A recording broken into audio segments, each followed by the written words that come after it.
د نیوز پریس چینل لیدونکو سلام ستړي مشه پام وکړئ دوه مهمو خبرونو ته امریکا وايي تر څو کلونو پورې 25 میلیونه افغانانو ته برېښنا برابره وو وروسته تر هغه چې کابل ښاریانو ویل چې حکومت په وار ورسره د 24 ساعته برېښنا ژمنه کړې ده، خو د کلونو په تېرېدو لا هم په 24 ساعتونو کې یوازې 9 ساعته رڼا تکیني.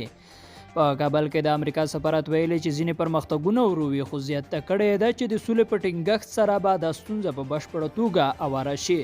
یاد سفارت زیاته کړې چې په راتلونکو کلونو کې به څه باندې 25 میلیونه افغانانو ته برېښنا برابره کړي، او په وینا یې دغه راتلونکي د افغانستان لپاره د سولې لارې ممکنه ده. د یادونه ده چې په افغانستان کې د برېښنا نشتوالي له جدي ستونزو شمیرل کېږي چې لا هم ګڼ لوی ښارونه په نورمال ډول برېښنا نه لري. او د ISI پخوانی مشر وایي له پراخو فشارونو سره مو له طالبانو سره مرسته کوله.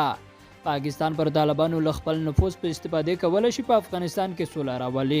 د پاکستان د استخباراتي ادارې یا ISI پخوانی مشر اسد دوراني په خپل یوه وروستۍ مرکه کې ویلي دي چې پاکستان له افغان مجاهدینو ملاتړ کوه او اوس دغه دی پر طالبانو خپل نفوذ لري.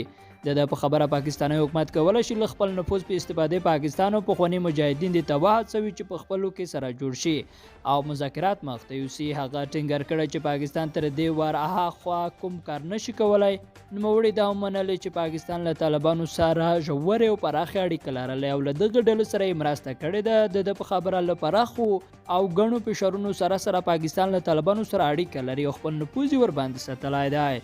لیدونکو له ملتیا مننه، ښې چارې.